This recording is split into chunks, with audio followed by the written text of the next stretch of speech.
ఒకసారి బ్రహ్మదేవుడు అడిగాడంట భూమాతకి, భూమాత నాకు కొంత మట్టినిస్తావా, కొన్ని బొమ్మలు తయారు చేయాలి అని అంటే, ఎందుకు ప్రభు, మీకెందుకు ఇవ్వను, సృష్టికర్త కదా మీరు, మీకు ఇస్తాను, కానీ ఎన్ని వేల సంవత్సరాల భూమి మీద ఉన్నా వెళ్ళిపోయినప్పుడు మాత్రం నా మట్టి ఇక్కడ వదిలేసే వెళ్ళిపోవాలందనమాట. కనుక ఎంత గొప్పవాళ్ళైనా సరే వెళ్ళిపోవాల్సిందే. కారే రాజులు రాజ్యములు కలిగినే గర్వోన్నతి పొందిరే వారేరి సిరి మూట కట్టుకొని పోవం జాలరే భూమిపై.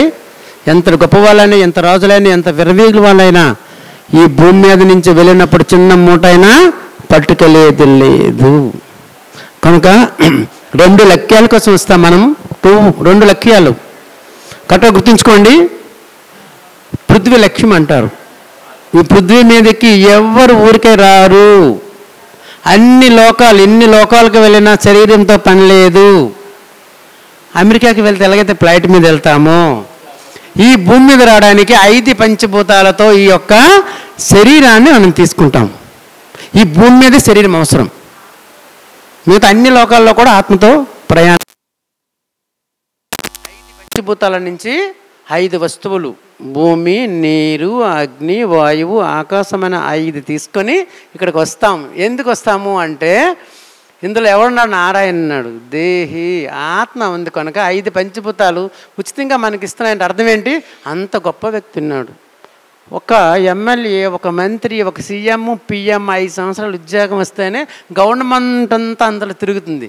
మరి భగవంతుడు వెళ్తుంటే ప్రకృతి అంతా మరి మనకి పులకించిపోద్ది. నువ్వు ఆత్మని తెలుసుకుంటే. అందుకే అష్టసిద్ధులు వస్తాయి ధ్యానం ద్వారా, అన్నీ వచ్చేస్తాయి. ఎందుకంటే ఒక మంత్రి గవర్నమెంట్ ఎంత సెక్యూరిటీ చెప్పడు, అయినా ఇస్తుంది. అలాగే మనం ఇక్కడ ఎప్పుడైతే దైవత్వం తెలుసుకుంటామో, ధ్యానం తెలుసుకుంటామో 5 పంచభూతాలు అన్నీ ఇచ్చేస్తాయి ఎవరికైనా. కానీ ఒక్కటి మాత్రం నిజం. ఏంటి నిజం అంటే నమ్మకం. అక్కడ చూసారా గజేంద్రుడు ఏం చేశాడు? లాస్ట్కి వచ్చేసింది ఫైటింగ్, ఇంకా చాలలేకపోతున్నాడు, ఇంకా ఓడిపోతున్నాడు, ప్రాణం పోతుందని టైంలో అన్నాడు, ఎవరో ఉన్నారట, ఎవరో విష్ణు, ఎవరో శ్రీహరట, ఉన్నాడా లేడా అన్నాడు. చూడండి, ఇది గొప్ప పాయింట్. ఉన్నాడా లేడా అని అన్నాడు. కానీ లక్ష్మీదేవి చూసింది పైనుంచి, ఏమండి మీ శిశువుడు అంత బాధపడుతున్నాడు, మీరు ఎందుకు కాపాడరు అంటే ఆయన ఏమన్నారు తెలుసా? వాడు ఏమన్నాడు? ఉన్నాడా లేడా అని ఆడికే డౌట్ వస్తే నేనెందుకు వెళ్తా అన్నాడు శ్రీ మహావిష్ణు. కనుక ఈ ధ్యానం కూడా అవునో కాదు ఇలా శివ చెప్పారు, సార్ చెప్పారు కాదు. ధ్యానం చేసి చూడండి. 41 రోజులు ఇలా చేయాలి, గట్టిగా చేయాలి. ధ్యానమే మనం అయిపోవాలి. ధ్యానం అంటే ఇంకేం కాదు, కృష్ణుడే మనము, మన ఆత్మే కృష్ణుడు. కనుక ధ్యానం అర్థం ఏంటంటే కృష్ణుడు మన లోపల ఉన్నాడు కనుక ఆ కృష్ణుడి ధ్యానం మనం చేయాలి. ఇంకా కృష్ణుడి విగ్రహము, కృష్ణుడి పూట ఏమి కాదు. సో విషయం ఏంటంటే, అందుకే భగవద్గీతలో 4:40లో ఒక శ్లోకం చెప్తారు. అజ్ఞచ్చ శ్రద్ధానచ్చ వినాశాత్మ ప్రణసతి నాయం లోకోస్తున్న పురో నసుకం సంశయాత్మడికి అంటే అజ్ఞానము, అశ్రద్ధ, అపనమ్మకము ఎవరికైతే ఉన్నాయో వాళ్ళు ఈ లోకంలో కాదు ఏ లోకంలో కూడా ముక్తి మోక్షం లేదు. ఏమో ధ్యానం చేస్తున్నాను అవుతుందో లేదో. ఒకటి ధ్యానం రెగ్యులర్గా చేయాలి. అందుకే అజ్ఞానం ఉండకూడదు. ఆ తర్వాత అశ్రద్ధ అనమాట. రోజు క్లాసులకు వెళ్తామా, ఎప్పుడు సద్దిని సాంగత్యంలో ఎప్పుడు ఉండాలి. తర్వాత అపనమ్మకం, అవునో కాదని ఉండకూడదు అన్నమాట. ఎప్పుడు అశ్రద్ధ, అజ్ఞానము, అపనమ్మకం తీస్తాం. అలాగే ఆ గజేంద్రకి అలాంటివి ఉన్నాయన్నమాట. లాస్ట్ ప్రాణం పోయినప్పుడు చెప్పాడు, నువ్వు తప్ప నాకు ఇంకెవరయ్యా లేరు విష్ణుమూర్తి అంటే అప్పుడు వచ్చేసాడు. అలాగా ధ్యానం శరణం గచ్చామి. ధ్యానానికి ఎవరైతే శరణ పొందుతారో ధ్యానం, మరి ఆ ధ్యానమే కదా పాండవులకి మొత్తం అంతా బయటికి తీసుకొచ్చింది. ధ్యానం అంటే ఎవరు? కృష్ణుడు. సో మిత్రులారా, దుఃఖ రహస్యము మనకి కావాలి. ఎప్పుడు కావాలి దుఃఖ రహస్యం అంటే భూమి మీద ఉన్నప్పుడే, ఇక్కడే ఈ క్షణమే. అంటే దుఃఖ రహస్యం ఏంటంటే ఎటువంటి అనారోగ్యం ఉండకూడదు, ఎటువంటి ఆర్థిక పరిస్థితి ఉండకూడదు, సంపన్నులు అయిపోకపోని ఆర్థిక పరిస్థితి ఉండకూడదు, ఎక్కడ వెళ్ళి ఎటువంటి మానసిక పరిస్థితి ఉండకూడదు, ఎట్లాంటి దోషాలు లేకుండా ఉండడమే దుఃఖ రహస్యము. ఎలా పోతుంది అంటే కపిల మహర్షి చెప్తారు, త్రివిధ దుఃఖ అత్యంత నివృత్తి అత్యంత పురుషార్థ. 3 రకాల దుఃఖాలను ఎవరైతే దాటుతారో వాళ్ళే దుఃఖం నుంచి బయటపడతాడు. ఏంటి 3 రకాల దుఃఖాలు? తమోగుణము దుఃఖము, రజోగుణము దుఃఖము, సత్వగుణము దుఃఖం. ఈ 3 రకాల దుఃఖాల నుంచి మనము బయటపడాలి. తమోగుణం అంటే ఏమిటి? నేను శరీరము, నా శరీరం గట్టిగా ఉండాలి, నేనే బాగుండాలని ఎక్కువ ఆహారం తినడము, ఎక్కువ నిద్రపోవడము, కుంభకొండలాగా, అది తమోగుణం దుఃఖము. రజోగుణం దుఃఖం ఏంటి? నేను సంపన్నుడు అవ్వాలి, నా కులం గొప్పకుండాలి, నా మతం గొప్పకుండాలి, నేనే గొప్ప అని ఎవరైతే ఇంకా తరతరాలకు సంపాదించాలని చూస్తారో అది రజోగుణం దుఃఖము. అది రావణాసుడి పాత్ర. ఇంకా సత్వగుణం ఏంటి? గుడ్లు కట్టిస్తారు, గోపురాలు కట్టిస్తారు, అన్నదానం చేస్తారు, అన్నీ చేస్తారు, కానీ నేను చేస్తాననే భావన ఉంటుంది. అది సత్వగుణం దుఃఖం. ఈ 3 రకాల దుఃఖాల నుంచి ఎవరైతే తప్పించుకుంటారో, మరియు 6 అరిచర వర్గాలను అదుపులో పెట్టుకోవాలి. కామ, క్రోధ, లోభ, మోహం, మద, మాత్సర్యాలు.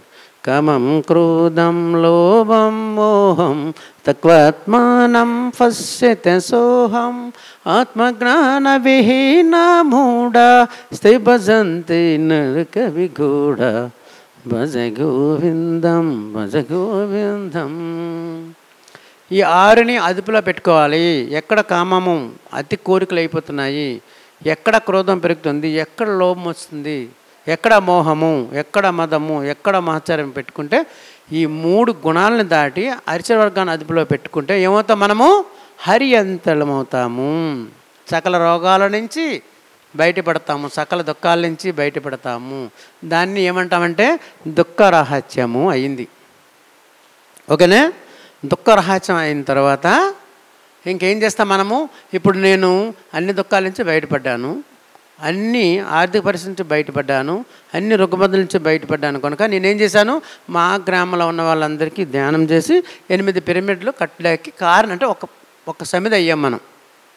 ఆ మహాగురువు పత్రిసారి గారిని తీసుకొచ్చి లాస్ట్ 2021 ఏప్రిల్లో 3వ తారీఖున ఒక పిరమిడ్ ఓపెనింగ్కి వచ్చి సహస్రారాన్ని పెట్టారనమాట. పెట్టి మా ఊరు వాళ్ళకి ఒక మెసేజ్ ఇచ్చారు, మీ ఊరు శివే పరమశివుడైనప్పుడు మీకేం పోయి కలలు ధ్యానం చేయడానికి అన్నారనమాట. అంటే మనకి అంత అద్భుతంగా మనకి ప్రశంసిస్తారు గురువుగారు, ఇంకా మనము ఈ భూమి మీద వర్క్ చేయడానికి. సో 3 దుఃఖాలు తెలిసాయి కదా, తమోగుణము దుఃఖము, రజోగుణము దుఃఖము, సత్వగుణము దుఃఖము, ప్లస్ 6 హరిచర వర్గాలు ఎప్పుడైతే దాటుతామో హరి అంతడయ్యాము. హరి అంతడు అన్నిటి నుంచి బయటపడ్డాము. ఆ తర్వాత ఎప్పుడైతే పక్క వాళ్ళకి టీచింగ్ బోధిస్తామో ఏమవుతాము? బోధిసత్తుడు అవుతాము. పక్క వాళ్ళకే కాదు, ప్రపంచానికి ధ్యానం చెప్పాలని ఎవరు అనుకుంటారో వాడు బుద్ధుడు. ఇవే పత్రిసారి ఇచ్చారు మనకు 3. ఏమిచ్చారు? ఒకటి మన దుఃఖాన్ని నుంచి బయటపడము, హరియంతుడు. 2వది పక్క వాళ్ళకి ధ్యానం చెప్పడం, బోధిసత్వుడు. 3వది ప్రపంచమంతా ఎవరైతే ధ్యానం చెప్తాడో వాడే బుద్ధుడవుతాడు. అంటే దుఃఖ రహస్యం నుంచి ప్రపంచమంతా ఎవరైతే ధ్యానం చెప్తారో వాళ్ళు జన్మ రహస్యాన్ని పొందుతారు. వాళ్ళు ఏం పొందుతారు? జన్మ రహస్యాన్ని పొందుతారు. మనకేం కావాలి? ఇక్కడ దుఃఖ రహస్యం ఉన్నప్పుడు దుఃఖం అనేది ఏమీ ఉండకూడదు. తర్వాత వెళ్ళిన తర్వాత మళ్ళీ జన్మ అనే దానికి రాకూడదు. కావాలంటే రావాలి తప్ప, ఒక టీచర్ లాగా. అందుకే 8వ అధ్యాయం 16వ శ్లోకంలో చెప్తారు కృష్ణ పరమాత్మ. పత్రిసారి ఎప్పుడు మనకు చెప్తుంటారు, బ్రహ్మ భువనాలోక పునరోవర్తనర్జున మాముపేతేతు కౌంతేయ పునర్జన్మన విద్యతే. చూసారా? సువర్ణ భువర్ణ లోకాలు తిరిగి ఎన్ని వేల సంవత్సరాలు ధ్యానంలో ఉండిపోయినా మళ్ళీ పుడతావు. ఆ బ్రహ్మ భువనాలోక పునరోవర్తనర్జున, మళ్ళీ పుడతావు. మా ముపేతేతు కౌంతేయ పునర్జన్మన విద్యతే. నా స్థితికి ఎవరు చేరుకుంటారో, నా ధామానికి ఎవరు చేరుకుంటారో వాళ్ళు ఈ యొక్క జనన మరణ చక్రం నుంచి తప్పించుకుంటారు. కనుక ఎవరైతే ఈ ప్రపంచమంతా ధ్యానం చెయ్యాలి అని చెప్పాలి అని నిర్ణయించుకుంటారో వాళ్ళు జనన మరణం చక్రం నుంచి తప్పించుకుంటారు.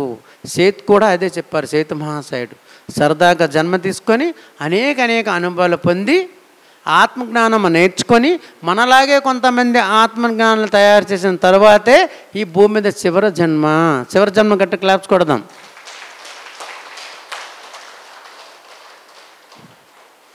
Two minutes sir.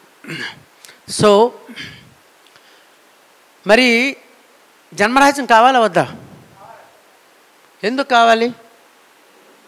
జన్మరహస్యం కావాలనుకునే వాళ్ళు ఎప్పుడు కూడా తల్లి గర్భంలో ఉన్నప్పుడు ఎలా ఉన్నామో తెలుసుకోవాలి. చూడండి, 5, 6, 7 నెల వచ్చినప్పటికీ ఆ పిండము, ఆ గర్భము దానిలో ఉండి అనంతమైన వేడి ఇలాగే ఉంటుందన్నమాట. అంత సర్వము, అంతా ప్రపంచం అంటే విశ్వంలో ఉన్న జ్ఞానం అంతా తెలుస్తుంది. జీవుడే ఈశ్వరుండు తైదలిసి జీవుడే పరమాత్మయు, జీవుడని భ్రాంత విడువా సకలంబు జీవుడవు రామ రామ. అంటే ఈ జీవుడు నేనే ఈశ్వరుడు, జీవుడే ఈశ్వరుండు, జీవుడే పరమాత్మయు, జీవుడని భ్రాంతి విడువ అంటే నేను జీవుడినని గత జన్మలో భ్రాంత పడ్డాను. అందుకే వాళ్ళెలాగా వీళ్ళెలాగా నేను ఎలాగ అనుకున్నాను కనుకనే నేను మళ్ళీ జన్మకి నేను కారణమయ్యాను. కానీ ఇంకొకసారి ఇలాంటి పని నేను చెయ్యనని ఏం చెప్తున్నాడు తెలుసా?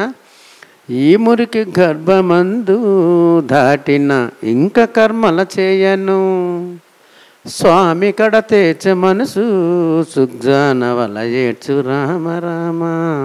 అంటే ఇలా ఉంటాడు, తన పూర్ణాత్మ చెప్తాడు. ఈ మురుగు గర్భం దాటిన వెంటనే తండ్రి ఇంకా నేను ఈ శరీరం వచ్చే కర్మలు, మన శరీరం ఏదో గొప్పే ఎందుకు పాఠాలు నేర్చుకోవడానికి, కానీ అన్నీ మర్చిపోతున్నాం. అంటే సుగ్జానలాగా చెప్తాడు అనమాట. మళ్ళీ భూమి మీదకి వచ్చి ఏమైంది మన పని? ధనము సంపాదించు నొక కాసు దానంబు చేయలేక, తినిటకు మనసోర్వక తదజచ్చి దీనుడవు రామ రామ. దేని మీద పడింది? పుట్టిన వెంటనే ఏం చేస్తాం మనం? 3 సంవత్సరాలు అయిపోయినప్పటికీ ఎక్కడ పడిపోతాడు పిల్లాడు, గోడ పడిపోతే గోడ కొట్టేస్తారు ఇలాగా. అంటే అర్థం ఏంటి? నీకు ఎవరైనా కొడితే తిరిగి కొట్టని మనమే చెప్తాం. పక్కింటికి వెళ్తే వాళ్ళింటికి వెళ్ళకు వీళ్ళింటికి వెళ్ళకుంటే భగవంతుడికి మనము ఆక్షలు పెడతాం. ఏమైంది చివరికి? ఇంకా నేను వెళ్తుంటాను గుంటూరు, విజయవాడ ఇవన్నీ వెళ్తుంటాం కదా, ఎవరు ఇలాగ రారు, నడలేని వాళ్ళు, 60 ఏళ్ళ వాళ్ళు. అంటే 60 ఏళ్ళ వాళ్ళకే ఈ ధ్యానం అనుకుని ఏమ్మా మిగతా ఏమయ్యారు మీ కోడళ్ళు, మీ మనవాళ్ళు, మీ కొడుకులు అంటే అందరికీ ఫారెన్ పంపించాను సార్. మరి మీ పరిస్థితి ఏంటంటే ఏమైనా అయితే 3 రోజులు పెట్టిలో ఉంచుతారనమాట. చూసారా? అంటే మనమే నేర్పుతున్నాము. చిన్నప్పుడే ఆత్మ జ్ఞానాన్ని నేర్పితే ఇన్ని బాధలు ఉంటాయా? ఇందాక చెప్తున్నారు ఎవరు? ఆచార్య శ్రీనివాస్. ఎన్ని సంపదలు ఇవ్వండి, ఎంత ఇవ్వండి, ఏమి చెయ్యండి, కానీ ఆత్మజ్ఞానం లేకపోతే మీరు పిల్లలకి ఆత్మజ్ఞానం ఇవ్వండి. మా పిల్లలు ఇద్దరు కూడా, ఒక అబ్బాయికి మననే జాబ్ వచ్చింది. ఎందుకంటే నేను ప్రపంచమంతా తిరగాలి, నేను హిందీ ఇంగ్లీష్ నేర్చుకుంటున్నాను. ఎందుకంటే గురువుగారు ఒక ఆయన ఎంత అంటే నిజంగా చెప్పాలంటే లక్షల్లో ఒకడు ఉంటానో కాదండి, నాకంటే లక్షల మంది ఉన్నారు, నాకంటే జ్ఞానవంతులు, నాకంటే తెలివైన వాళ్ళు ఈ సొసైటీలో. నాలాంటి వాడిని 2016లో వదిలేయాలి శరీరాన్ని. నన్ను నిలబెట్టారు. ఎందుకంటే నా పని ఉంది, నాకు మాటలు నేర్పారు, తినడం నేర్పారు, సర్వం ఇచ్చారు నాకు. భగవద్గీత ఒక్క గీత కాదు, ఏది ముట్టుకుంటే అది వచ్చేస్తుంది. ఎందుకు వస్తుంది? నేను కొబ్బరిలు చెప్పుకుంటూ అవుతుందా? సార్లాగా, మన సార్లాగా ప్రపంచమంతా తిరగడానికి. నీ మాట పనిచేసింది అంటే, ప్రభావం చేసింది అంటే నువ్వు ఇంక వెళ్ళడమే. దేని నుంచి మీరు బయటపడినా దానికి ఇవ్వాల్సింది ఏంటంటే ప్రచారం చేయడమే. ధ్యాన ప్రచారము పిరమిడ్ సొసైటీకి మించిన సొసైటీ అంటే లేదని అనను, కానీ చాలా ఈజీగా ఉంటుంది అన్నమాట. చాలా సరదాగా ఉంటుంది. ఎలా ఉంటుంది మనది? బ్రతుకంటే ఆట అంట, బ్రతుకంటే పాట అంట, బ్రతుకంటే నాట్యం అంట, బ్రతుకంటే నాటకం అంట, వైరాగ్యం లేదంటారో అన్నలారా వైభోగం మనదంటారో. అమ్మ ఇంక రెడీ అయిపోతున్నా. అయితే లాస్ట్గా నేను చెప్పేది ఏంటంటే, లాస్ట్ నా సందేశం కృష్ణ పరమాత్మ చెప్పింది నాకు అర్థమైంది. 3వ అధ్యాయం 20వ శ్లోకంలో ఒకటి చెప్తారనమాట. సక్తః కర్మణ్య యద్వంశో యదా కుర్వంతి భారత కుర్యాద్యద్వన్ సదా సక్తః శ్రీకృష్ణలోక సంగ్రహం. అర్జున, ఈ ప్రపంచంలో ఉన్న వాళ్ళందరూ కూడా వాళ్ళ అజ్ఞానం చేత సంపదల కోసము, పదవుల కోసము అంటే ఫలితాన్ని ఆశించి పనిచేస్తున్నారయ్యా. మరి జ్ఞానాలు ఏం చేయాలి అంటే నిష్కామ కర్మతో ఫలితాన్ని ఆశించకుండా సత్యాన్ని చెప్పండి అయ్యా అన్నారనమాట. ఏ సత్యం చెప్పాలి? ఆత్మజ్ఞానం అనే సత్యము, ధ్యానం అనే దాన్ని ఇప్పుడు యదృశ్యం తన్నస్య కనిపిస్తాను అన్నీ నాశనం అయిపోతున్నాయి కదా, ఎంత కూడబట్టినవండి, ఏది ఉన్నవనండి. మరి దానికోసమే అజ్ఞానులు, జ్ఞానం లేని వాళ్ళు అంత కష్టపడితే మరి ఆత్మ సత్యము ఇది ఎప్పుడు ఉన్నది? న జాయతే మ్రియతే వా కదాచిన్నాయం భూత్వ భవితవాన భూయ అజోనిత్యో శాశ్వతోయం పురాణో న హన్యత హన్యమానే శరీరే. మరి ఎప్పటికి ఉన్నది, పురాతనమైనది, శాశ్వతమైనది, నిత్యమైనది, సత్యమైన ఈ ఆత్మ కోసం తెలుసుకుంటే అందరికీ దుఃఖం పోతుంది కదా. జననమన చక్కనంత అది చెప్పాలి కదా. అందుకే పత్రి సార్ అన్నారు, నాకు వంట చేయడం వచ్చు, నాకు ఇంగ్లీష్ చెప్పడం వచ్చు, నాకు సంగీతం వచ్చు, కానీ ధ్యానం ఎవరికి తెలియదు. అందుకే నేను ధ్యానం చెప్పడాకే వెళ్తున్నాను. అదే ముక్తి మోక్షము. ఆ దారి మనందరి దారి, దాన్నే మనం పట్టుకుందాం. ఓకే మాస్టర్స్, నాకు ఇచ్చిన టైం 1 నిమిషం ఉంది. ఈ 1 నిమిషంలో ముగించేస్తున్నాను. అయితే యాక్చువల్గా గురువు కోసము భగవద్గీతలో ఒక శ్లోకం ఉంటుంది, గురువు దగ్గర ఎలా ఉండాలి అనేది. అంటే గురు పౌర్ణమి కనుక మనం చెప్పుకుందాం. 4వ అధ్యాయం 30 పత్రి సార్ చూడండి. నిజంగా గురువులకి నిజంగాను నేను చాలా అస్సలు తెలుగు సరిగ్గా చదవడం రాదు. భగవద్గీత అంతా వచ్చిందంటే ఆ గురు బ్లెస్సింగ్స్, లేదంటే నాకు అసలు ఏది రాదు.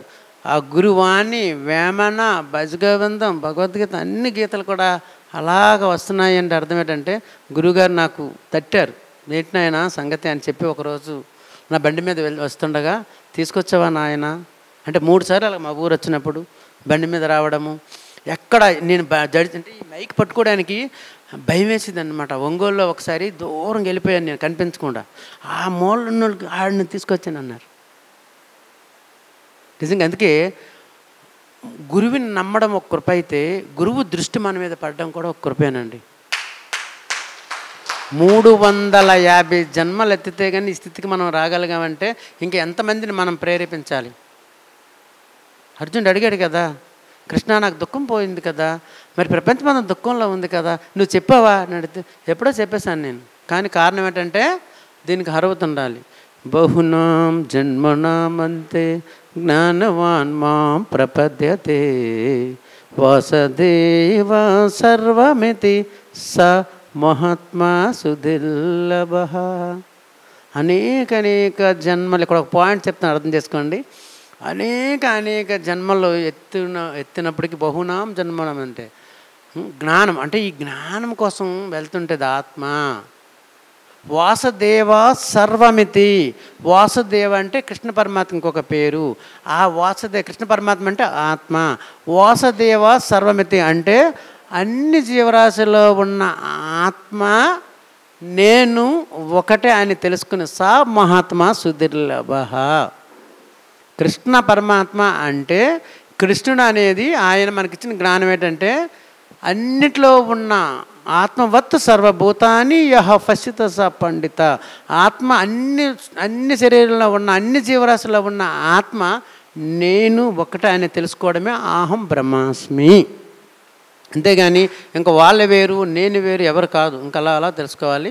అయితే గురు పౌర్ణమి రోజు మనం ఆ తెలుసుకోవాల్సిన శ్లోకం ఏంటంటే తత్విద్ధి ప్రణిపాతేన పరిప్రశ్నేన సేవయ ఉపదేశంతి తే జ్ఞానం జ్ఞానన తత్వదర్శన.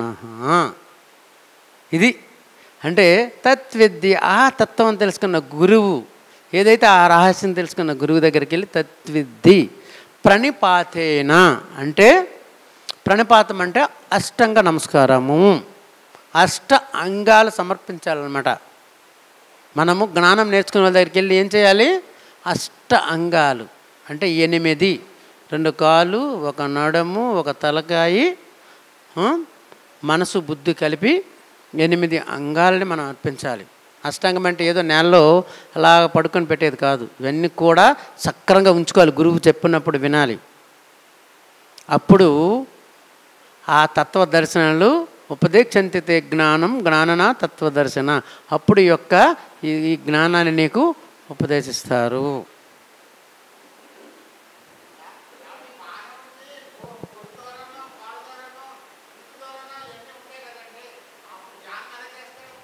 ఏంటి ద్వారా సార్?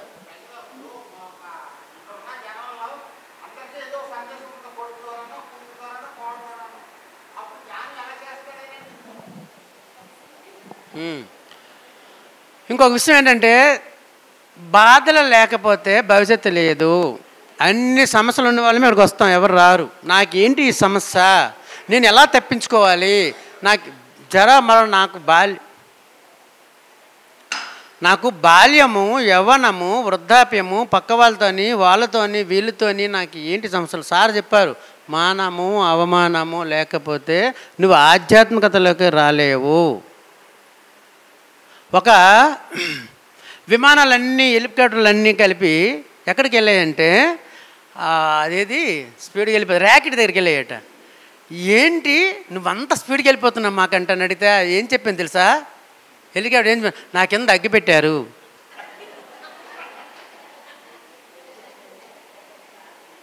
మరి వాళ్ళ వల్లే కదా నేను మా ఆవిడ అనుకున్నాను, నా మిత్రులు అనుకున్నాను, నా ధనం అనుకున్నాను, నా యవ్వనం అనుకున్నాను. ఏమయ్యాయి? అవి ఏమైనా రక్షించగలిగాయా? ఎవరు నిన్నున్నారో చూడండి మిత్రులారా, గమనించండి. నొప్పి లేని నిమిషమే ఇది జననమైన మరణమైన జీవితాన అడుగు అడుగున నీరసించి నిలిసిపోతే నిమిషమైన నీది కాదు బ్రతుకు అంటే నిత్య ఘర్షణ. దేహమంది ప్రాణమంది నెత్తిరుంది సత్తు ఉంది ఇంతకంటే హస్త్రముండనా. అర్థమైందా మీకు? అంటే నొప్పి జనంలో కానీ మనలో నొప్పి లేని నిమిషం లేదు. అందుకే ఎప్పుడు కూడా ప్రతిరోజు ఈ సాధన చేయండి, అన్ని దుఃఖాల నుంచి బయటపడతాం.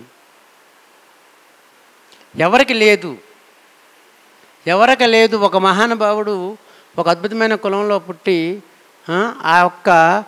ఒక మంచి ఉద్యోగం చేసి ఆ కుటుంబానికి అక్కడ అంటే పట్టించుకోకుండా ఉండి ఈరోజు మనల్ని ప్రపంచాన్ని బయటికి తీసుకొచ్చారు. 2 ఆడపిల్లలను కూడా ఉండి తన ఉద్యోగం అంటే అప్పుడులోనే అద్భుతమైన ఉద్యోగం, ఒక గజిటెడ్ ఉద్యోగంలో ఉండి ఆ త్యాగం చేశాడు ఆయన. ఆ త్యాగం ఈరోజు ఎవరికి లేవు నొప్పులు, ఎవరికి లేవు బాధలు లేకపోతే భవిష్యత్తులో రీసెర్చ్ బాగా చెప్తారు. రీసెర్చ్ బాగా అని ఒక వ్యక్తి చెప్పారనమాట.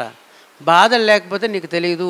భూమి మీద అవి రాసుకొని వస్తాము, భూమి మీద అవి రాసుకొని ఇక్కడికి వచ్చాము. ఎందుకంటే నాకు అన్నీ ఇచ్చేయండి, శివజన్మ చేసుకుంటాను అని చెప్పేసి మళ్ళీ ఏమొచ్చి ఇక్కడ అసలు నాటకంలో బాధలేటండి. ఒక శత్రువులాగా, ఒక మిత్రువులాగా, ఒక భార్యలాగా, ఒక భర్తలాగా అన్నీ లాగే కదా చెప్పర్లేదు సారు. లేదంటే దుఃఖమే వస్తుంది. కనుక అద్భుతమైన ఈ గురు పౌర్ణమి రోజు మరి గొప్ప అవకాశం ఇచ్చారు. పత్రిసారి ఎప్పుడు మనం చెప్తుంటారు, మేలుకొని కలలగని మేఘాల మేడపైన మెరిపితిగలాంటి నా ప్రేసను హించుకొని ఆకాశ వీధిలో ప్రయాణించే బాటసారి నా దారి ఎడారి నా పేరు బికారి. Thank you very much. ఇప్పటి వరకు శివాన్న గారి సందేశం ఎంత చక్కగా తీసుకున్నాం. ఇప్పటి వరకు మనందరము చిన్న ఎగ్జాంపుల్, ప్రెషర్ కుక్కర్స్ లాగా ఉందాం. ఎలా ఉందాం? ప్రెషర్ కుక్కర్స్ లాగా ఉందాం. అదేంటి ప్రెషర్ కుక్కర్ లాగా ఉండడం ఏంటి అనుకుంటున్నారా? కిందికి వెళ్ళి ఎంత మంట పెడితే పైకి వెళ్ళి అంత విజిల్ వస్తుంది, అవునాక? ఆ విజిల్ కూడా ఎలా డ్యాన్స్ చేస్తూ విజిల్ వేస్తుంది. మళ్ళీ అది గమనించి చూడండి, ఇలా డ్యాన్స్ చేస్తూ విజిల్ వేస్తుంది. సో మన అందరికీ ఆ ప్రెషర్ కుక్కరే ఆదర్శం, అవునా కదా? సో కిందికి వెళ్ళి ఎంత మంట పెరుగుతుంటే పైకి వెళ్ళి అంతా హ్యాపీగా విజిలేస్తుంది. So thank you friends, thank you Shiva అన్న, చక్కటి సందేశాన్ని ఇచ్చారు. ఒకసారి అన్నగారి గట్రా క్లాప్స్ కొడదాం. సో ఇప్పుడు మనము ఒక ½ అన్ అవర్, అయ్యా మీరు కాస్త మెల్లగా కొట్టండి అయ్యా చప్పట్లు, మీరు ఒక్కరు కొడితే చాలు అనిపిస్తుంది. కొద్దిగా కొంచెం మృదువుగా కొట్టండి. మరి మీరు ఎంతో కోపంగా కొడుతున్నట్టుంది ఆ శబ్దం. అందరు కొట్టినా ఎవరిది వినపడట్లేదు, మీ ఒక్కలదే వినపడుతుంది సౌండ్. సో ప్లీజ్, మీకు చాలా బలం ఉంది, నాకు అర్థమైంది. కానీ పాపం మన వాళ్ళందరూ కూడా అంత బలం లేదు, కాస్త మెల్లికూడదా మృదువుగా. So thank you so much. అందరం ఒక అరగంట సేపు ధ్యానం చేద్దాం. అద్దాలు తీసేసుకుందాం, కాళ్ళు 2 క్రాస్ చేసుకుందాం, చేతి వేళ్ళలో వేళ్ళు పెట్టుకుందాం, కళ్ళు 2 మూసుకుందాం, ధ్యానం చేద్దాం. ధ్యానం దేనికోసమో కాదు, ధ్యానం కేవలం ధ్యానం కోసం మాత్రమే. ఎవరు మాట్లాడద్దు. కళ్ళు మూసుకోవడానికి మాట్లాడడానికి ఏమన్నా సంబంధం ఉందా? కళ్ళు మూసుకోవడానికి మాట్లాడడానికి ఏ సంబంధము లేదు.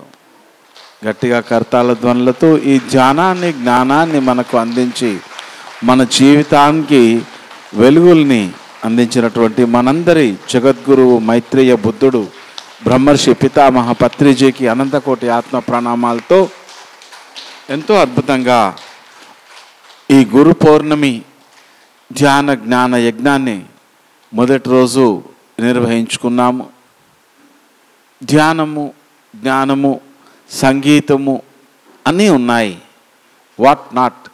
సో ఇంత అద్భుతమైనటువంటి కార్యక్రమాన్ని ఆర్గనైజ్ చేస్తున్నటువంటి విశ్వ సంతోషి పిరమిడ్ ధ్యాన ఆశ్రమం నిర్వాహకులు కూర్చోండి,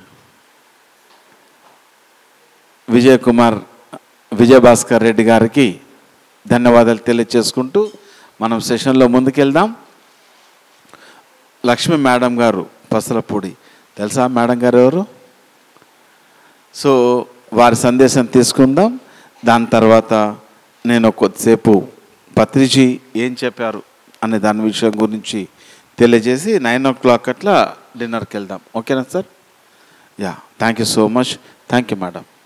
ఓకే మాస్టర్స్, మనకి ఇంతటి జ్ఞానాన్ని, ధ్యానాన్ని ఇచ్చినటువంటి మన బ్రహ్మర్షి సుభాష్ పత్రిజీకి గట్టిగా క్లాప్స్ కొట్టుకుంటూ, మరి ఈ గురు పౌర్ణమి రోజున మనకి ఇక్కడ గురు పౌర్ణమి చేస్తున్నటువంటి మన విజయభాస్కర్ రెడ్డి గారికి, అలాగే అన్నపూర్ణ దంపతులకు గట్టిగా క్లాప్స్ కొట్టుకుంటూ, మీ అందరికీ కూడా గురు పౌర్ణమి శుభాకాంక్షలు తెలియచేస్తూ, మరి మనకి గురువు అనేది ఎంత విశిష్టమైంది, గురువు అనేవారు ప్రతి ఒక్కరి జీవితంలో ఎందుకు ఉండాలి అనేది మనం ఖచ్చితంగా తెలుసుకోవాలి.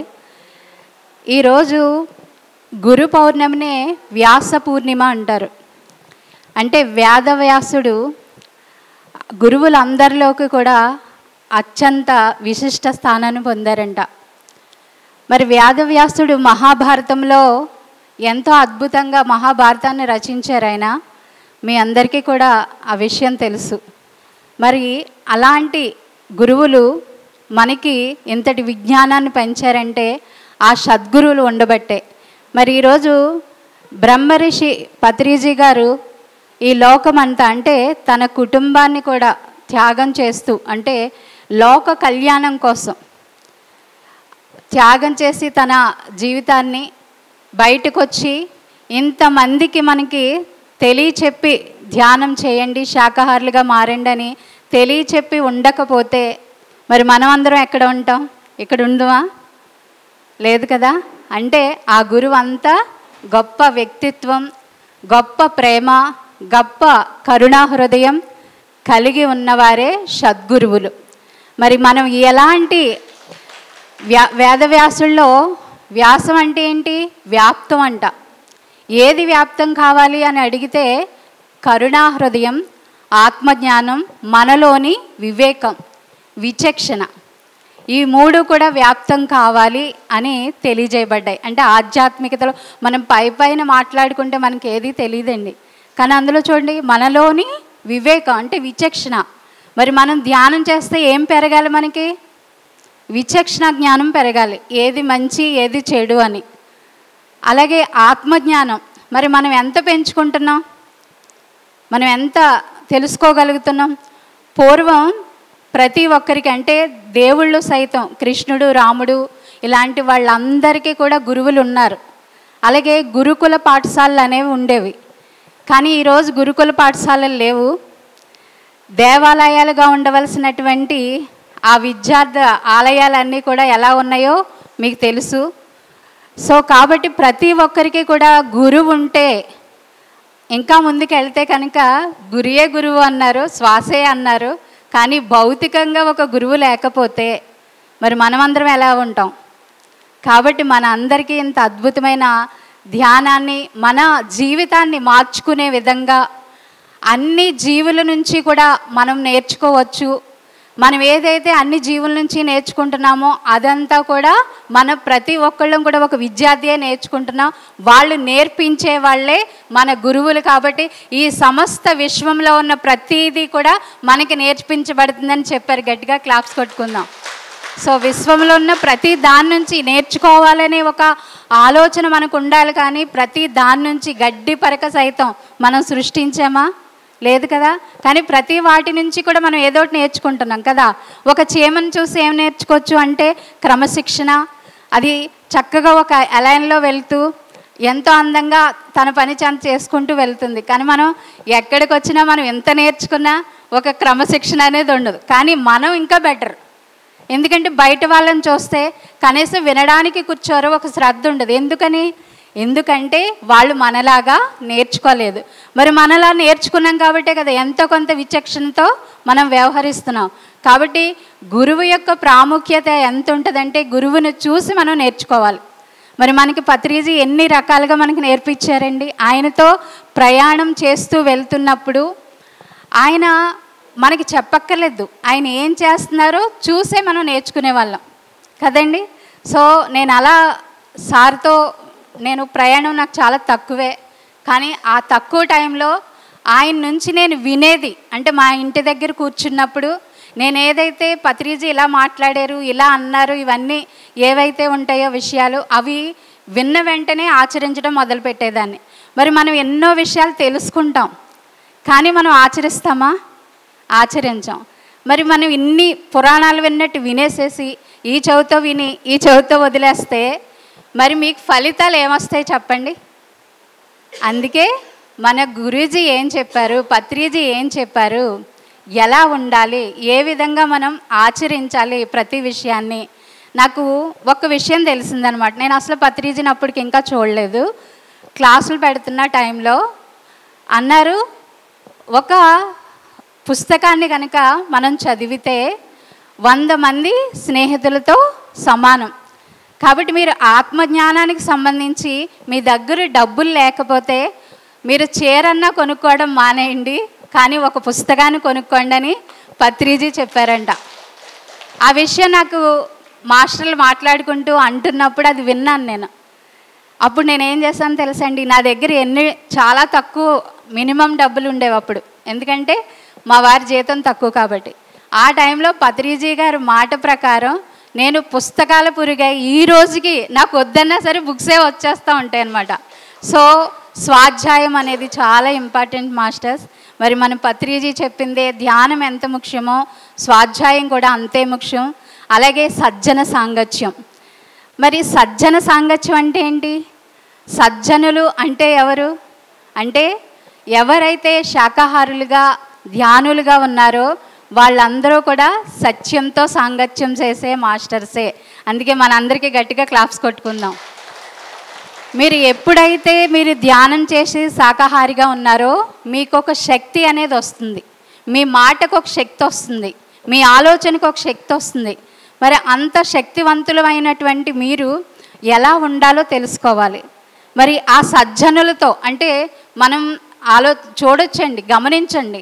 బయట వ్యక్తుల దగ్గరికి వెళ్ళినప్పుడు ఎంతసేపు ఉండగలుగుతున్నాం, మనందరితోనూ ఉంటే మనం ఎంత శక్తివంతంగా ఉండగలుగుతున్నాం. అదే అవుటర్స్ నాన్ వెజ్ తినే వాళ్ళ దగ్గరికి వెళ్ళినప్పుడు మన ఎనర్జీ ఎలా లో అయిపోతుంది, ఇవన్నీ మీకు తెలుస్తాయి మీరు కనుక గమనిస్తే. అసలు మీరు ఇంట్లో వండడమే మానకపోతే ఇంక గమనించలేరు. సో మాస్టర్స్ అది చాలా ఇంపార్టెంట్. ప్రతి ఒక్కళ్ళు సత్యం తెలిసి కూడా యుద్ధం చెయ్యకపోతే ఇంకెప్పటికీ మారరు. మీరే అంటున్నారు అంటే నేను ఎంతోమంది క్లాసెస్కి వెళ్తున్నప్పుడు ప్రతి ఊర్లోనూ ఫస్ట్ అడుగుతూ ఉంటానన్నమాట, మా సమస్య ఇంకా పోలేదు. ఎలా పోతుంది మాస్టర్స్? ఒక సత్యం అంటే మీకు ఒక పరీక్ష ఎదురవుతే కనీసం ఒక జీవి గురించి ఒక శిబి చక్రవర్తిలాగా మీరు కనీసం తొడ తీసి ఇవ్వకపోవచ్చు, కనీసం మాట్లాడాలి కదా, చెప్పాలి కదా. అలా చెప్పాలంటే మీ దగ్గర ఏముండాలి? నాలెడ్జ్ ఉండాలి. మరి నాలెడ్జ్ ఉందా? ఎందుకు చెప్పలేకపోతున్నారు? ఏమండి, మేము పోట్లాడలేకపోతున్నాం. మేము ఎవ్వరం పోట్లాడలేదండి. మౌనంగా చేసి చూపిస్తే మా ఇంట్లో వాళ్ళు సైతం అందరూ మార్పు చెందారు. ఎవరితో యుద్ధం చేయలే. సో మీరందరూ కూడా అలా మార్పు చెందాలి అంటే అందుకే జ్ఞానం అనేది చాలా ఇంపార్టెంట్ మాస్టర్స్. సో నేను జ్ఞానానికి రాకముందు పూజల్లో ఉన్నప్పుడు, అమ్మవారి సాధనలో ఉన్నప్పుడు నాకు కొన్ని విషయాలు తెలుసు. కానీ సాధన చేస్తూ జ్ఞానపరంగా ఎదుగుతున్నప్పుడు ఆచరణ మొదలైంది. అప్పటి వరకు మామూలుగా చెప్పేస్తాం, వదిలేస్తాం. కానీ సాధన ఏం చేస్తుంది అంటే ప్రతి విషయాన్ని మనం పర్ఫెక్ట్గా సరైన దారిలో చేసే విధంగా, ఆచరించి చూపించే విధంగా మనల్ని తయారు చేస్తుంది. సో మన లోపలికి మనం వెళ్ళి మన తప్పొప్పులు మనం చూసుకొని మనం సరయ్యే విధంగా ధ్యానం తయారు చేస్తుంది మాస్టర్స్. అంతవరకు మనం ఏం చేస్తామంటే ఇతరుల తప్పు, ఇది తప్పు, అది తప్పు అని చెప్తూ ఉంటాము. కానీ ధ్యానం ఏం చేస్తుందంటే నో, బయట అంటూ ఏమీ లేదు, అంతా నీలోనే ఉంది. నీలో ఉన్నప్పుడు నువ్వు నీ లోపలికి వెళ్ళి నిన్ను నువ్వు సరి చేసుకో అని చెప్తుంది ధ్యానం. సో అలాంటి ధ్యానాన్ని, జ్ఞానాన్ని మనల్ని సరిచేస్తూ మనల్ని విద్యావంతులు చేసి గురువులుగా తయారు చేసినటువంటి బ్రహ్మర్షి పత్రిజీకి గట్టిగా క్లాప్స్ కొట్టుకుంటూ, ఆయన్ని లోకానికి అందించినటువంటి పత్రిజీ మేడంకి కూడా, స్వర్ణమాల పత్రి గారికి కూడా గట్టిగా క్లాప్స్ కొట్టుకుందాం. ఎందుకంటే మనందరికీ కూడా మన భర్తలు కానీ మన కుటుంబం కానీ ఎంత సహకరిస్తున్నారంటే మరి మనం ఆ జ్ఞానాన్ని నేర్చుకొని ఎదగబట్టే. కాబట్టి నాకు దీని ద్వారా అయితే నేను ఎంతో స్వేచ్ఛగా నా అంతకుముందు లైఫ్కి ఈ లైఫ్కి నేను ఎంతో నేర్చుకుంటూ, ఎవరు తపనను బట్టే వాళ్ళు ఎదుగుతారు. ఇక్కడ ఆ తపన మనలో ఉంటేనే మనం ఎదగాలి, ఇంకా ఇంకా నేర్చుకోవాలి, ఇంకా తెలియని విషయాలు ఎన్నో తెలుసుకోవాలి అని మనకు అర్థమవుతుంది. దాని ద్వారా నేను ముందుకు వెళ్తూ ఎందరో మాస్టర్స్. ఇంకొక విషయం ఏంటంటే మనం ప్రతి ఒక్కరి దగ్గర జ్ఞానం అనేది తెలుసుకోవాలి. ఏది సరైందో ఏది సరికాయిందో మన జ్ఞానం, అనుభవ జ్ఞానం ద్వారా తెలుసుకుంటూ మనం అడుగులు వేయాలే కానీ ఎవరిని విమర్శించకూడదు. ఎందుకంటే అందరూ తప్పుల నుంచే నేర్చుకుంటారని పత్రిజీ చెప్పినప్పుడు మరి ఎవరిని విమర్శిస్తారు మనం? సో ప్రతి ఒక్కళ్ళ దగ్గర ఉన్నటువంటి జ్ఞానాన్ని తీసుకోండి. కానీ పత్రిజీ ఏది చెప్పారో అది సరైన ధ్యానం. కాబట్టి ఆయన చెప్పిన జ్ఞానానికి సంబంధించిన బుక్స్ చదవండి. మీకు ఇంకా తెలియకపోతే మీ ముందు ఎవరున్నారో, ఎవరు నేర్చుకున్నారో ఇలా సీనియర్ మాస్టర్స్ని వాళ్ళని అడిగి తెలుసుకోండి. అలా మీరు ముందుకెళ్ళండి. మీ జీవితాల్లో మీరు కనుక ఆచరిస్తే మీకు ఎలాంటి సమస్య అయినా బయటికి పోవలసిందే. సో ఇందాక ఒక పేషెంట్ గార్డ్ వచ్చారు అంటే వాళ్ళని కూడా మనం దేవుళ్ళనే అంటాం. కాబట్టి ఆయన చెప్తున్నారు, ఎందుకంటే మేడం అనుభవం చెప్పారు ఇందాక అన్నపూర్ణ గారు, ఆయన వచ్చి మాట్లాడారనమాట. అంటే వాళ్ళ సమస్యలు వాళ్ళు తీర్చుకునే విధంగా ఆ జ్ఞానం అందితే ఖచ్చితంగా ప్రతిదీ బయటికి వెళుతుందా లేదా? సో ప్రతి సమస్యకి కారణం ఉంటుంది. ఆ మూల కారణాన్ని అర్థం చేసుకోవాలంటే మన అందరికీ కూడా జ్ఞానం అవసరం. మరి అలాంటి ధ్యానాన్ని ఇచ్చినటువంటి ఇలాంటి సద్గురువులందరికీ కూడా గట్టిగా క్లాప్స్ కొట్టుకుంటూ మరి థ్యాంక్ యూ, నాకు ఈ అవకాశాన్ని ఇచ్చినందుకు కృతజ్ఞతలు. థ్యాంక్ యూ లక్ష్మీ మేడం గారు. మనందరి బాధ్యతని మరొకసారి గుర్తు చేశారు. ఏం చేయాలా మనమందరం? ధ్యానము చెప్పండి. ధ్యానము, స్వాధ్యాయము, సజ్జన సాంగత్యము, 3 రత్నాలు పెద్ద ఆయన మనకి అందించినటువంటివి. సో ఇవి చేస్తేనే, చేయకపోతే ఏమవుతుందంటే ఏం చేయలేము. కానీ అంతే కదా, నేను చెయ్యను పో అంటే ఏం చేస్తాం ఇంకా. కాబట్టి చేయాలి. చేస్తే ఆత్మ పురోగమనం అనేది అప్పటి వరకు 2nd గేర్లో 3rd గేర్లో వెళ్తున్నటువంటిది 5th గేర్ 6th గేర్కి వచ్చేస్తుంది.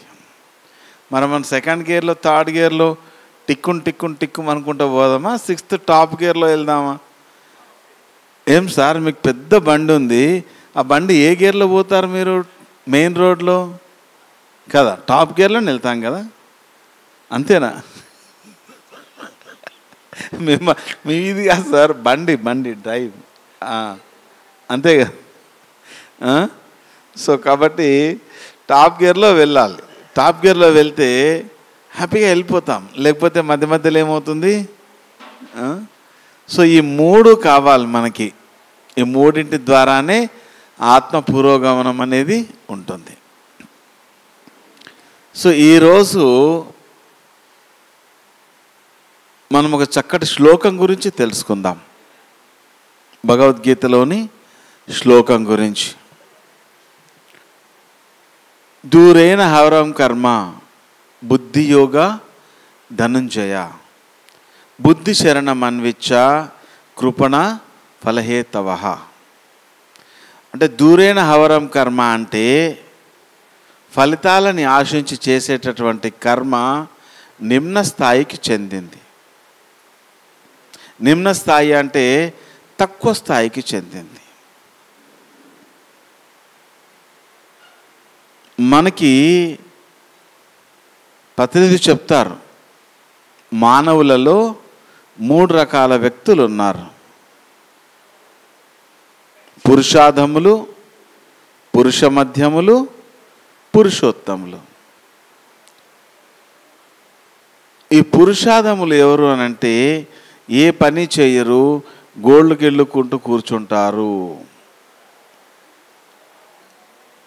సో ఇలాంటి వారి వల్ల వారి జీవితానికి ఏమీ పురోగతి ఉండదు. సో అలా మనము ఉండరాదు. మనం గోళ్ళు గిళ్ళుకుంటూ కూర్చుంటామా? ఏమొస్తుంది? గోళ్ళు గిళ్ళు కూర్చుంటే ఏమీ రాదు, ఏమీ నేర్చుకోలేము. దాని తర్వాత పురుష మధ్యములు. పురుష మధ్యములు ఎవరయ్యా అంటే వీరు కర్మలు చేస్తూనే ఉంటారు, కానీ ఫలితాలని ఆశిస్తూ ఉంటారు. వీరంతా కూడా చాలా గొప్ప వ్యాపారవేత్తలు. లాభం లేనిది ఏ పని చేయరు. ధ్యానం కూడా అంతే. ప్రతినిధి చెప్తారు, ధ్యానం అనేది ఈ భూమి మీద మనము ఒక 350 నుంచి 400 జన్మలు తీసుకున్న తర్వాత మొదలు పెట్టేటటువంటి సాధన ప్రక్రియ ధ్యానం. అప్పుడు ధ్యానంలోకి వస్తాం. ఈ ధ్యానం అనేది ప్రతి ఆత్మ కూడా చివరి జన్మలలో ఖచ్చితంగా ఆచరించి తీరవలసినటువంటి కర్మ. సో ఈ కర్మని మనం ఏ ఫలితాలు ఆశించకుండా చేయాలి. అందుకే ఏం చెప్పారు? దూరేణ హవరం కర్మ అంటే ఫలితాలను ఆశించి చేసేటటువంటి కర్మ తక్కువ స్థాయికి చెందినటువంటిది. మొదటి వారు పురుషాధముల వాళ్ళు ఏ కర్మలు చేయరు. సో వాళ్ళని పక్కన పెట్టేద్దాం. దాని తర్వాత పురుషోత్తములు. పురుషోత్తములు ఎవరయ్యా అంటే కర్మలు చేస్తారు, కానీ ఫలితాలని ఆశించరు. అన్ని కర్మలు చేస్తారు, ఫలితాలని ఆశించకుండా ఉంటారు. కర్మణ్యేవాధికారస్తే మా ఫలేషు కదాచన మా కర్మ ఫలహేతుర్భో మాతో సంగస్త కర్మణి మా ఫలేషు కదాచన. ఫలితం పట్ల నీకు దృష్టి ఉండరాదు. ఎప్పుడు కూడా ఫలితాన్ని ఆశించరాదని చెప్తారు. సో ఇలా ఉన్నవారు పురుషోత్తములు. కానీ ఈ 3 కాకుండా ఇంకొక కేటగిరీ ఉంది. దీని తర్వాత కేటగిరీ ఏంటయ్యా అంటే వీరు అన్ని కర్మలు చేస్తారు, వీరు అన్ని పనులు చేస్తారు, కానీ ఫలితాన్ని అందరికీ పంచేస్తారు. వారెవరయ్యా అంటే పిరమిడ్ మాస్టర్స్. ఇప్పుడు ఏ పిరమిడ్ మాస్టర్నైనా కదిలించండి, ఎంత అద్భుతంగా చేశారు మీరు కార్యక్రమం అంటే, నాదేముందండి అందరం కలిసి చేశామంటారు. అవునా కాదా? ఎక్కడైనా నేను అనేది ఉంటుందా? ఉండదు. అందరం కలిసి చేశాము. ఎంత పెద్ద ప్రోగ్రామ్ అయినా కానివ్వండి, అందరం కలిసి చేశామంటారు పిరమిడ్ మాస్టర్స్. సో వీరు పనులన్నీ చేస్తారు, ఫలితాన్ని అందరికీ పంచుతారు. సో వీరు పిరమిడ్ మాస్టర్స్. మొదట పురుషాధములు ఎవరయ్యా అంటే తమోగుణ స్థాయికి చెందినవారు. వీరు కేవలం ఖానా పీనా సోనా ఇంతే ఉంటుంది, ఇంకే పని చేయరు. రెండవ వారు పురుష మధ్యములు. పురుష మధ్యములు రజోగుణ స్థాయికి చెందినవారు, ఫలితాన్ని ఆశిస్తారు. పురుషోత్తములు సత్వగుణ ప్రధానులు, శుద్ధ సత్వగుణ ప్రధానులు, నిర్గుణ ప్రధానులు. వీరు కర్మలు చేస్తూ ఉంటారు కానీ ఫలితాన్ని ఆశించరు. పిరమిడ్ మాస్టర్స్ అన్ని కర్మలు చేస్తారు, ఫలితాన్ని అందరికీ పంచుతారు. వీరు పరమాత్మ స్థితిలో ఉన్నవారు, పరమాత్మ స్వరూపులు. పత్రిజీ చెప్తారు, మనము ధ్యానం చేద్దాం కానీ ధ్యాన ఫలాన్ని ఆశించొద్దు. చెప్పారు కదా, మనకి లేనిది కోరరాదు, కోరకుండా వచ్చింది కాదు అనరాదు, వస్తే వచ్చిందని సంబరపడరాదు, పోతే పోయిందని దుఃఖపడరాదు అని సదానంద యోగి గారు పత్రిజీకి చెప్పినటువంటి మాటని కొన్ని వందల వేల సార్లు మనందరితో పంచుకున్నారు.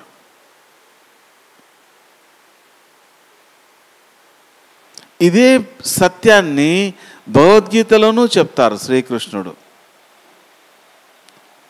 యదృచ్ఛాలాభ సంతుష్టౌ ద్వంద్వాతీతో విమత్సరః సమాసిద్ధావ సిద్ధౌ చ కృత్వాపీన నిబధ్యతే.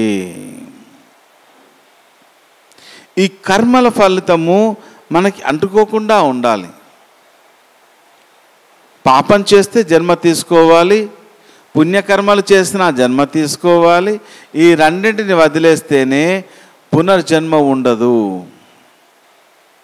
ఏదైనా సరే బ్యాలెన్స్ చేసుకోవాలి. ఇప్పుడు అకౌంట్స్, నేను ఒక ఆడిటర్ని, ఆ బ్యాలెన్స్ షీట్ ఎప్పుడు జీరోలో ఉండాలి. అసెట్స్, లయబిలిటీస్, ఆస్తులు, అప్పులు అన్నీ జీరో స్థితిలో ఉండాలి. అప్పులున్నా రావాలి, ఆస్తులున్నా రావాలి. అప్పులన్నిటి ఏమవుతాయి? క్యారీ ఫార్వర్డ్ అవుతాయి. మీరు సీఏ దగ్గర రేపిస్తూ ఉంటారు. అప్పులన్నిటి ఏమైతే నెక్స్ట్ ఇయర్ క్యారీ ఫార్వర్డ్ అవుతాయి. కానీ ఆస్తులు ఇప్పుడే పనిచేసి మళ్ళీ బ్యాలెన్స్ జీరోకి వచ్చేయాలి. అది బ్యాలెన్స్ షీట్ అంటే. సో మన బ్యాలెన్స్ షీట్ ఎప్పుడు కూడా జీరోలో ఉండాలి. అదే నిర్గుణ స్థితి. అదే ఏ ఫలితాన్ని ఆశించకుండా ఎప్పుడైతే చేస్తామో కృత్వాపీన నిబధ్యతే. కృత్వాపీన నిబధ్యత అంటే అప్పుడు ఏ కర్మ కూడా నిన్ను అంటుకోదు. యదృచ్ఛ లాభ సంతుష్టో, యాదృకంగా వచ్చినటువంటి లాభంతో సంతృష్టి చెందాలి. ద్వంద్వాతీతో విమత్సరః, ద్వంద్వాలకి అతీతంగా ఉండాలి. ద్వంద్వాలకు అతీతం అంటే ఏంటి? ద్వంద్వాలంటే ఏంటి? కష్టము, సుఖము, లాభము, నష్టము, మానము, అవమానము, విజయము, అపజయము, చావు, పుట్టుక, ఇవన్నీ కూడా ద్వంద్వాలే. ఈ ద్వంద్వాలకు అతీతంగా ఉంటూ విమత్సర అంటే ఈర్ష్యకి దూరంగా ఉండాలి. సమసిద్ధావ సిద్ధౌచ, పొందినను పొందకపోయినను సమస్థితిలో ఉండాలి. ఎప్పుడైతే మనం ఇలా ఉంటామో అప్పుడు మనం చేసే ఏ కర్మ కూడా మనకి అంటుకోదు. ఎప్పుడైతే ఏ కర్మ మనకి అంటుకోదో ఆ జన్మనే చివరి జన్మ అవుతుంది. అందుకే ఏమంటున్నాడు ఇక్కడ? దూరేన హవరం కర్మ అంటే ఆశించి కర్మలు చేయడం అనేది నిమ్న స్థాయికి చెందినటువంటిది. బుద్ధి యోగా ధనుంజయ, అయ్యా నువ్వు బుద్ధి యోగాన్ని శరణు వేడుకో, నువ్వు బుద్ధి యోగంలో జీవించు. మనము బుద్ధి యోగంలో ఉండాలి. కానీ మనం ఎలా ఉంటున్నాము? దుఃఖ యోగంలో ఉంటున్నాం, బాధ యోగంలో ఉంటున్నాం, అవమాన యోగంలో ఉంటున్నాము. వీటన్నిటిని వదిలిపెట్టేసి మనం బుద్ధి యోగంలోకి రావాలి. బుద్ధి యోగా ధనుంజయ, బుద్ధి శరణం అన్విచ్చ.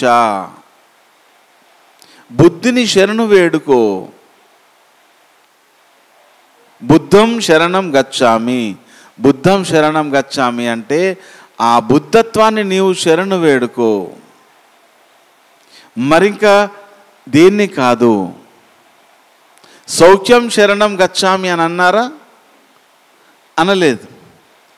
సంపద శరణం గచ్చామి అని అన్నారా? అనలేదు. ఏమన్నారు? బుద్ధం శరణం గచ్చామి.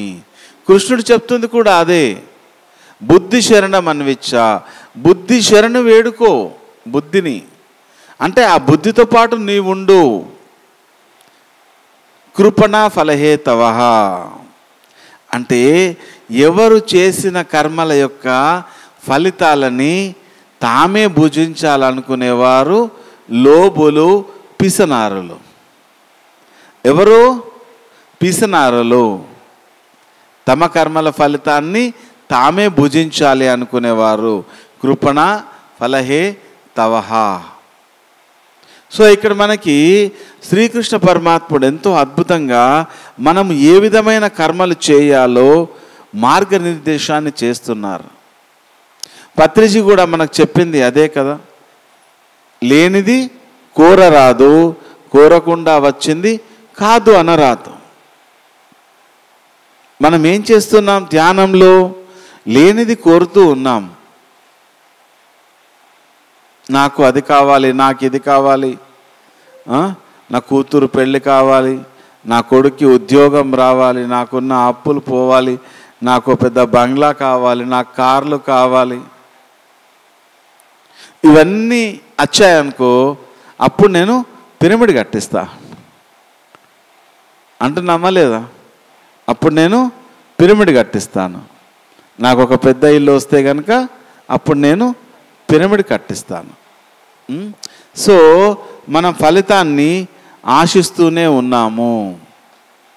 ఫలితాన్ని ఆశించి చేసేటటువంటి ఏ కర్మ అయినా సరే నిమ్న స్థాయికి చెందింది అంటారు శ్రీకృష్ణుల వారు. దూరేణ హవరం కర్మ. సో కాబట్టి ఈ ధ్యానం అనే కర్మని మనం ఏ ఫలితాన్ని ఆశించకుండా చేద్దాం. ఏ విధంగానైతే అర్జునుడు శ్రీకృష్ణుడిని కోరుకున్నాడు. కృష్ణుడి దగ్గరికి దుర్యోధనుడు, అర్జునుడు ఇద్దరు వెళ్తారు కదా. కురుక్షేత్ర సంగ్రామం ప్రారంభం కంటే ముందు వెళ్తారు. దుర్యోధనుడు ముందెళ్తాడు, తల దగ్గర కూర్చుంటాడు. అర్జునుడు తర్వాత వెళ్ళి పాదాల దగ్గర కూర్చుంటాడు. అప్పుడు నిద్రలో నుంచి లేచినటువంటి కృష్ణుడు మొదటగా అర్జునుడిని చూస్తాడు. అర్జునుడిని చూసి, అర్జున ఏం కావాలి, ఎలా వచ్చావు, ఏంటి విశేషాలంటే, ఏం లేదు కృష్ణ, నేను నీ సహాయాన్ని అర్థించి వచ్చాను. కురుక్షేత్ర సంగ్రామం ప్రారంభం కాబోతుంది కదా అంటే అప్పుడు మళ్ళీ దుర్యోధనుని చూస్తాడు. దుర్యోధన నీవు ఎందుకు వచ్చావు, ఏం కావాలంటే దుర్యోధనుడు కూడా ఇదే చెప్తాడు. ఏం చెప్తాడు? నేను నీ సహాయం కోసం వచ్చాను. అప్పుడు కృష్ణుడు ఏమంటాడంటే, నేను ఒక్కడిని ఒకవైపు ఉంటాను, నా సమస్త సైన్యం ఒకవైపు ఉంటుంది. నేను ఆయుధం పట్టను, యుద్ధం చేయను. ఆయుధం పట్టను, యుద్ధం చేయను. నేను ఒక్కడిని ఒకవైపు, సమస్త సైన్యం ఒకవైపు ఉంటుంది. మీరిద్దరు ఏది కావాలో అది తీసుకోండి. మొదటి అవకాశం అర్జునుడికి ఇస్తున్నా అంటాడు. అప్పుడు దుర్యోధనుడికి టెన్షన్ స్టార్ట్ అవుతుంది. ఉట్టి ఫ్లూట్ ఊదుకుంటే కూర్చునే కృష్ణుడిని నేనేం చేసుకుంటాను అనుకుంటాడు. యుద్ధం చెయ్యనన్నాడు, ఆయుధం పట్టనన్నాడు. ఇంకేం లాభం కృష్ణుడితో? ఏ లాభము లేదు. అందుకే దుర్యోధనుడు ఏమంటాడంటే, ముందు నాకు అవకాశం ఇయ్యి అంటాడు. అప్పుడు కృష్ణుడు, లేదు లేదు, నేను మొదట అర్జునుడిని చూశాను, అర్జునుడికి అవకాశం ఇస్తాను, అర్జునునికి ఏం కావాలి చెప్పు అంటే, అప్పుడు అర్జునుడు ఏమంటాడంటే, నాకు ఏ సైన్యము అక్కర్లేదు, ఏమీ అక్కర్లేదు, నువ్వు నాతో ఉండు చాలు. నేను నీతో ఉండే అవకాశాన్ని నాకు ఇవ్వు చాలంతే, నాకు ఇంకేది అక్కర్లేదంటాడు. అప్పుడు దుర్యోధనుడు ఎగిరి గంతేసి ఆ సైన్యాన్ని తీసుకుని వెళ్ళిపోతాడు. కానీ యుద్ధంలో ఎవరు గెలిచారు? ఎవరు గెలిచారు? అర్జునుడే గెలిచాడు. లాభము అనేది కృష్ణుడి ఆయుధం. మనం ఆయుధాన్ని కోరుకోకూడదు. కృష్ణుడు అనేది ధ్యానము. మనం దేన్ని కోరుకోవాలి? ధ్యానాన్ని మాత్రమే కోరుకోవాలి. ప్రతినిధి చెప్తారు, ధ్యానం చేయడమే ఒక గొప్ప లాభం. ధ్యానం చేయడమే ఒక గొప్ప లాభం. దానివల్ల మళ్ళీ ఇంకో లాభం ఏంటి? ఏదైనా వస్తే వస్తాయి, ఏది వచ్చినా సరే. అప్పుడు అర్జునుడు లాభాన్ని కోరుకున్నాడా, కృష్ణుడిని కోరుకున్నాడా? కృష్ణుడిని కోరుకున్నాడు. కానీ లాభం వచ్చిందా లేదా? వచ్చింది కదా. మరి లాభం కోసం కృష్ణుడిని కోరుకున్నాడా? కోరుకోలేదు. ఆ లాభం అనేది తనంతట తాను వచ్చింది. పత్రిజీ అదే చెప్తారు, ఏది వచ్చినా సరే తనంతట తను రావాలి. ఇప్పుడు మీకు ఒక ఎగ్జాంపుల్ చెప్తాను నేను. ఇప్పుడు మేడం గారు ₹1,00,00,000 పెట్టి ఇల్లు కట్టాలనుకున్నారు. ₹1,00,00,000 పెట్టి ఇల్లు కట్టాలనుకున్నారు మీరు కదా. సో మీ దగ్గర ఒక ₹50 లక్షలు ఉన్నాయి. ఇంకో 50 లక్షలు ఏం చేస్తారు? ఏదో బ్యాంక్లోనో అప్పు ఏదో తీసుకుని ఇల్లు కడతారు.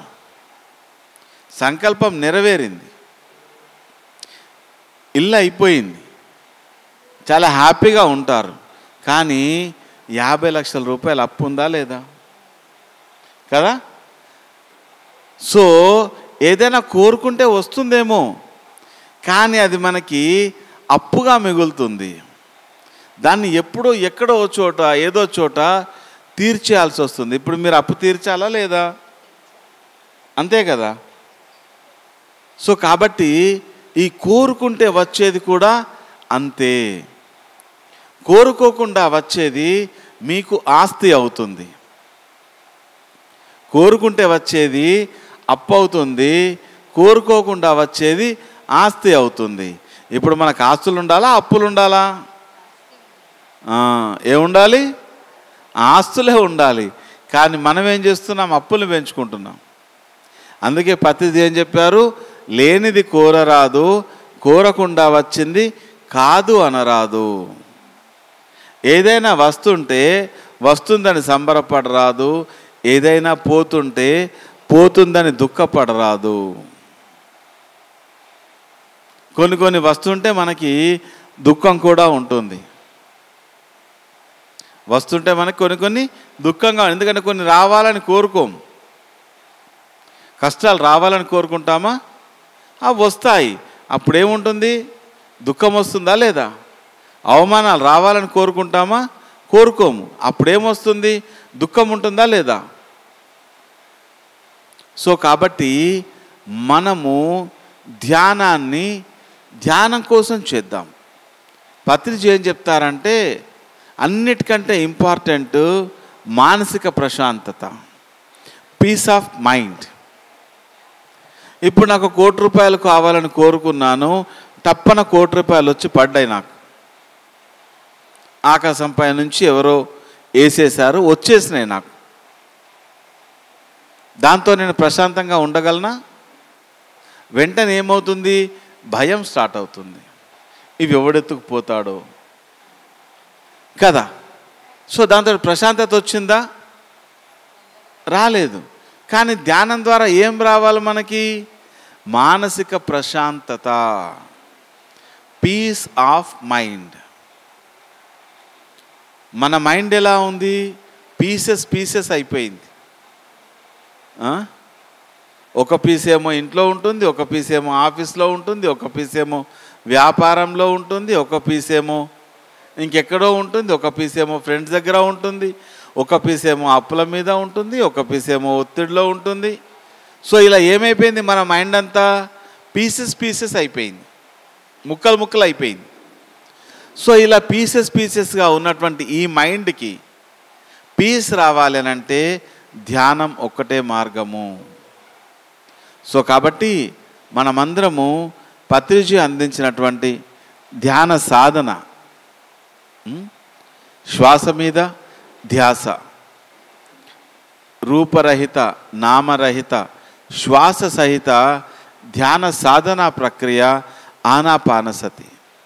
ఏ మంత్రము లేదు, ఏ జపము లేదు, ప్రత్యేకంగా ఏ రూపాన్ని ఊహించుకోవడము లేదు, ప్రత్యేకంగా ఏ రూపాన్ని ఆహ్వానించడము లేదు. కేవలం నేను మరియు నా శ్వాస. సో పిరమిడ్ మాస్టర్స్ అందరూ కూడా ధ్యానం చేద్దాం. కేవలం ధ్యానం కోసం మాత్రమే ధ్యానం చేద్దాం. ధ్యానం వల్ల ఏవైనా వస్తే వస్తాయి. So thank you so much. Dinner time అవుతుంది. ఈరోజు 9వ తేదీ కార్యక్రమాలు ఇంతటితో పరిసమాప్తం. అందరము అమృత వాక్యాలు చెప్పుకుని ఈ సెషన్ని క్లోజ్ చేసుకుందాం. అందరము రేపు మార్నింగ్ 5 o'clockకి ప్రాతకాల ధ్యానం ఉంటుంది, 5 to 8. దాని తర్వాత 10 o'clock నుంచి యథావిధిగా మన పిరమిడ్ మాస్టర్ల సందేశాలు, ఆధ్యాత్మిక కార్యక్రమాలు, సాంస్కృతిక కార్యక్రమాలు అన్నీ ఉంటాయి. సో అందరూ హాజరవ్వండి. ఇక్కడికేనా మార్నింగ్ మెడిటేషన్కి ఇక్కడికే వచ్చేయండి. సో అందరము అమృత వాక్యాలు చెప్పుకుని ఈరోజు సెషన్ని క్లోజ్ చేసుకుందాం. అందరూ కలిసి చెప్పండి. అహింస పరమో ధర్మ, ధర్మో రక్షతి రక్షిత, సత్యమేవ జయతే, లోకా సమస్త సుఖినో భవంతు. జయ హో జగద్గురు బ్రహ్మర్షి పితామహ పత్రిజీ. జయ హో పిరమిడ్ స్పిరిచువల్ సొసైటీస్ మూమెంట్. అందరూ ఓహో తినలేదా, అందుకే మెల్లగా చెప్తున్నారా? జయ హో pyramid spiritual societies movement. Pyramid spiritual societies movement. జయ హో pyramid masters. So thank you so much. రేపు మార్నింగ్ మళ్ళీ కలుద్దాం. Thank you.